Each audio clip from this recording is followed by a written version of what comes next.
जीवन एक युद्ध भूमि है और इस युद्ध भूमि पर सबसे बड़ा शत्रु बाहर नहीं, भीतर बैठा होता है।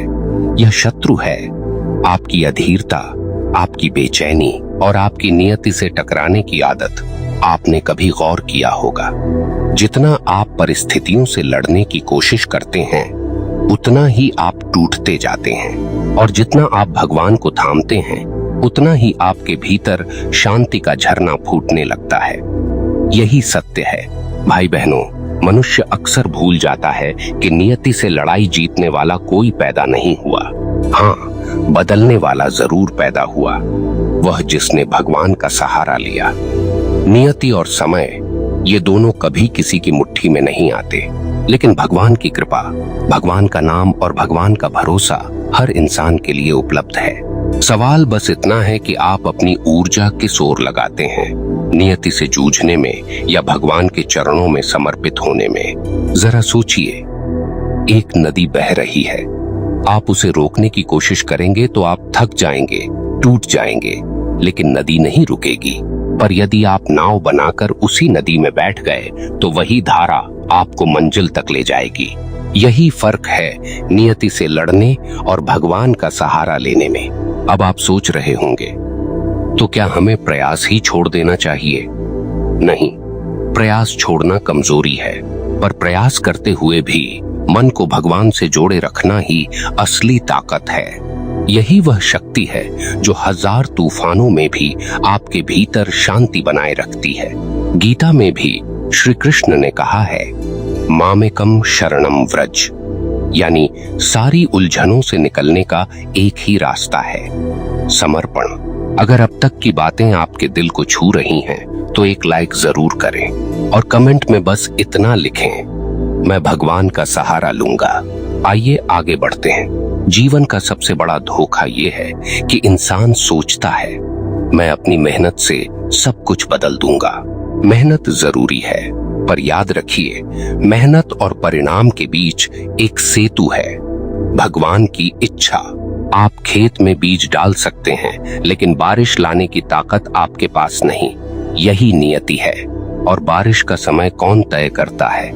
भगवान। कभी आपने ध्यान दिया, जब बच्चा रोता है तो माँ तुरंत उसे गोद में उठा लेती है।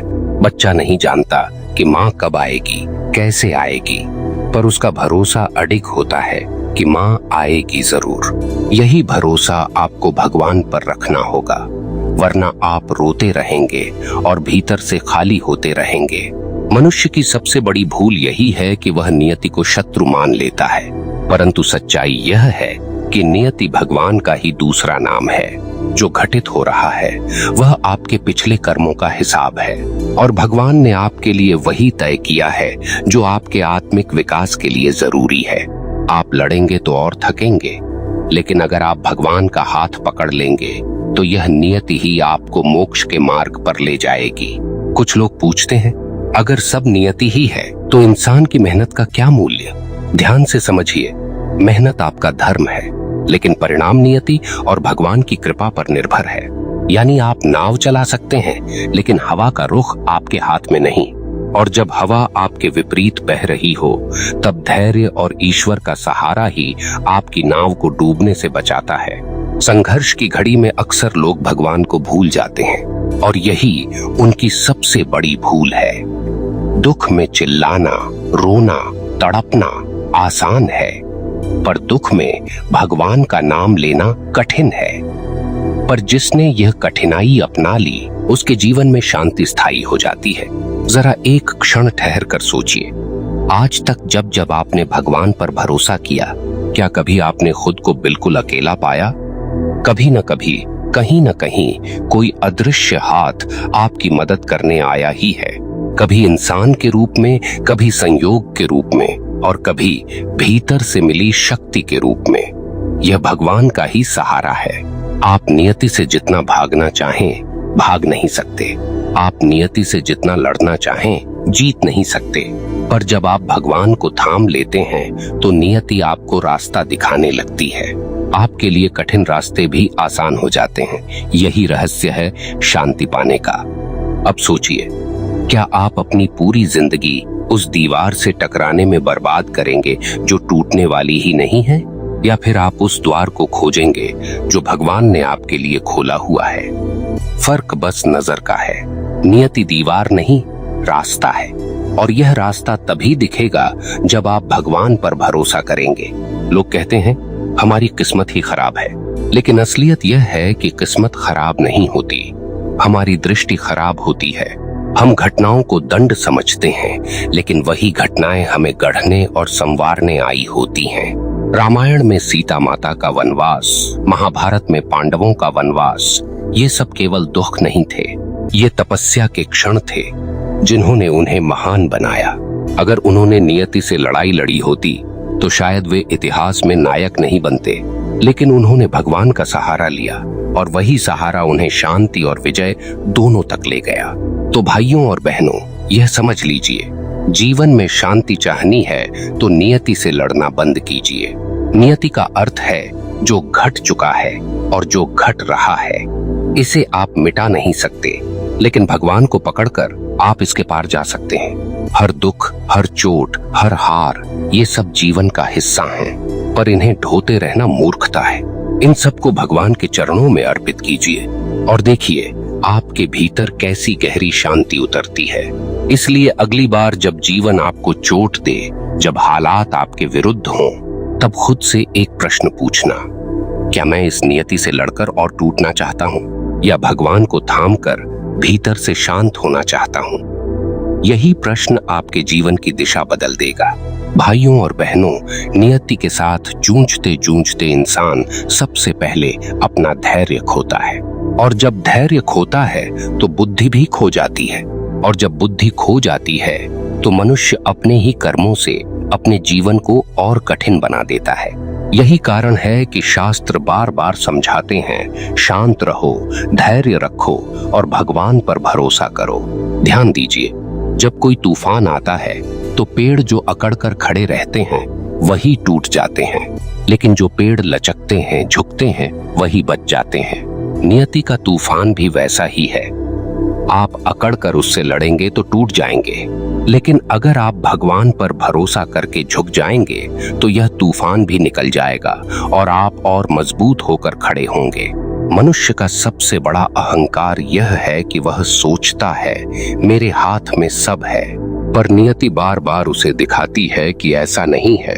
आपका जन्म आपने तय नहीं किया, आपकी सांसें आपके वश में नहीं, आपका अंतिम क्षण आपके हाथ में नहीं। जब इतनी मूलभूत बातें आपके बस में नहीं, तो फिर बाकी जीवन पर क्यों इतना नियंत्रण जताने की कोशिश? यही भूल इंसान को बेचैन करती है। पर जब इंसान यह स्वीकार कर लेता है कि नियति भगवान की योजना का हिस्सा है, तब उसके भीतर एक गहरी शांति उतरती है। यह स्वीकार करना ही असली बुद्धिमानी है। गीता में भगवान कृष्ण ने कहा है, योगस्थः कुरु कर्माणि, यानी कर्म करते हुए भी भगवान पर टिके रहो, यही साधना है। अक्सर लोग कहते हैं हमने तो बहुत कोशिश की, बहुत संघर्ष किया, फिर भी सब बिगड़ गया। यहाँ एक गहरी सच्चाई है, आपकी कोशिश कभी व्यर्थ नहीं जाती। हाँ, उसका फल वैसा नहीं मिलता जैसा आप सोचते हैं, लेकिन वह कोशिश आपके भीतर शक्ति और अनुभव के बीज जरूर बो देती है, और जब समय आता है वही बीज अंकुरित होकर आपको फल देते हैं। इसलिए नियति से हार कर बैठना नहीं, बल्कि भगवान पर भरोसा रखकर आगे बढ़ना ही सच्ची जीत है। अगर आपको भी लगता है कि नियति के सामने झुकने के बजाय भगवान को पकड़ना ज्यादा सही है, तो इस वीडियो को लाइक कीजिए और कमेंट में लिखिए, मैं भगवान पर भरोसा रखता हूँ। अब सुनिए, नियति कभी भी आपको नष्ट करने के लिए नहीं आती, वह तो आपको भीतर से गढ़ने आती है। एक लोहे को जब तक बार बार आग में डालकर, हथौड़े से पीटकर और ठंडे पानी में डालकर तपाया न जाए, तब तक वह तलवार नहीं बन सकता। वैसे ही जीवन की कठिनाइयां आपको तलवार बना रही हैं। फर्क इतना है कि अगर आप भगवान को भूलकर इस प्रक्रिया से गुजरेंगे तो यह केवल यातना लगेगी, और अगर भगवान का सहारा लेकर गुजरेंगे तो यह तपस्या लगेगी। राम जी को ही देख लीजिए, अयोध्या का राजकुमार होने के बावजूद वनवास मिला। क्या उन्होंने नियति से लड़ाई की? नहीं, उन्होंने उसे स्वीकार किया और भगवान का सहारा लेकर ही वह वनवास साधना बन गया।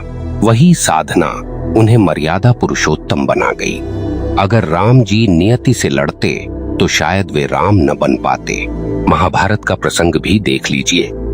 पांडवों को बार बार हार मिली, घर जला, जुआ हारा, वनवास मिला। अगर वे नियति से लड़ते और कड़वाहट पालते तो टूट जाते, लेकिन उन्होंने कृष्ण का सहारा लिया और अंत में वही भगवान का सहारा उन्हें विजय दिलाकर गया। यानी बात सीधी है, नियति आपको गिराने नहीं आती, आपको संवारने आती है। लेकिन यह तभी संभव है जब आप अपने भीतर यह विश्वास जगा लें कि भगवान आपके साथ हैं। भाइयों और बहनों, नियति को गाली देने से कुछ नहीं होता। वह तो एक शिक्षक है, वह सिखाने आई है। लेकिन भगवान को याद करके उसका सहारा लेकर ही आप उस शिक्षा को समझ सकते हैं। जीवन की सबसे बड़ी गलती यह है कि लोग शांति गलत जगह खोजते हैं।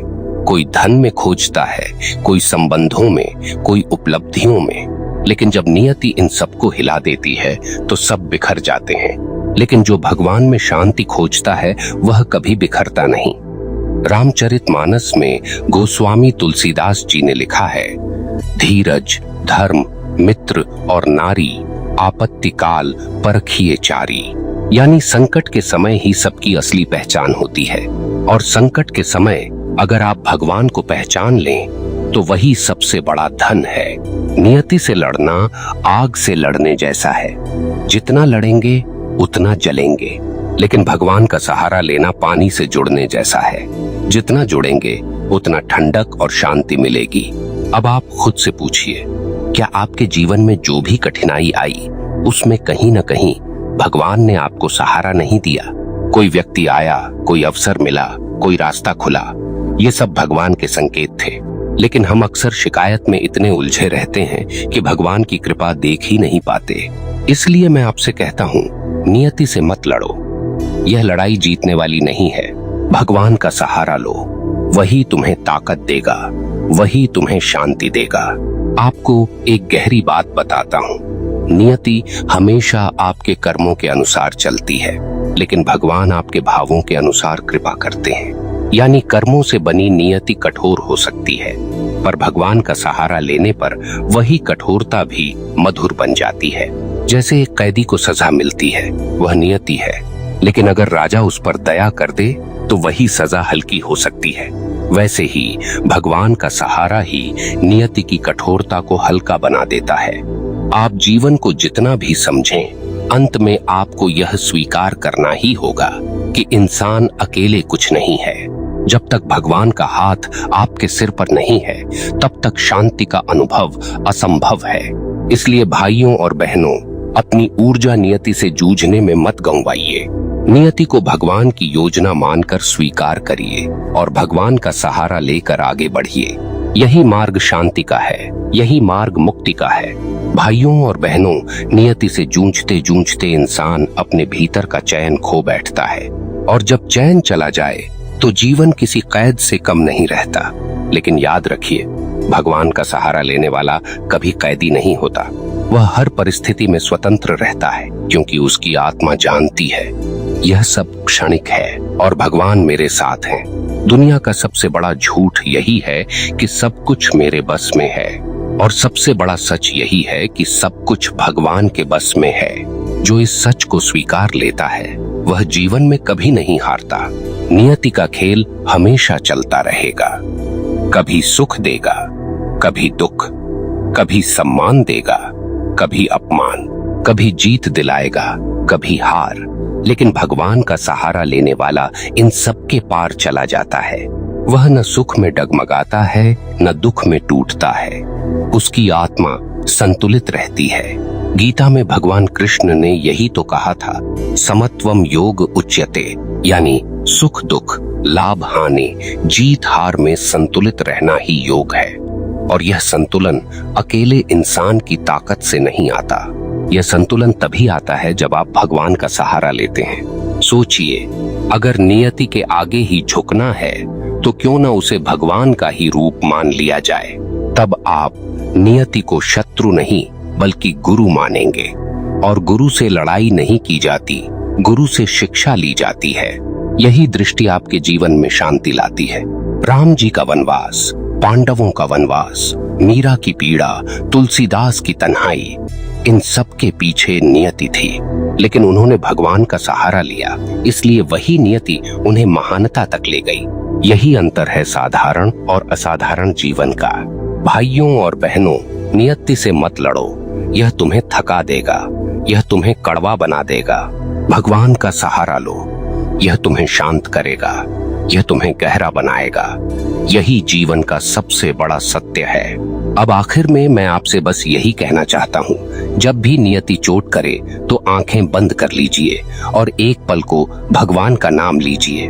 देखिए कैसे भीतर से एक शक्ति उठेगी, कैसे आपके आंसू मोती बन जाएंगे और कैसे आपकी बेचैनी शांति में बदल जाएगी। याद रखिए, जीत नियति से लड़ने में नहीं, भगवान का सहारा लेने में है, और शांति भी उसी में है। तो भाइयों और बहनों, आज से एक वचन दीजिए, नियति से नहीं लड़ेंगे, भगवान का सहारा लेंगे और शांति पाएंगे। अगर यह बातें आपके दिल तक पहुंची हैं, तो इस वीडियो को अपने सभी प्रियजनों के साथ शेयर कीजिए, ताकि वे भी समझ सकें जीवन का असली सहारा कौन है। और कमेंट में लिखिए, भगवान ही मेरा सहारा है। हम फिर मिलेंगे एक और गहरी और जीवन बदलने वाली बात के साथ, केवल हमारे चैनल भक्ति के मार्ग पर। तब तक भगवान के नाम में डूबे रहिए, शांति पाते रहिए और नियति को भगवान का रूप मानकर जीवन जीते रहिए। धन्यवाद दोस्तों।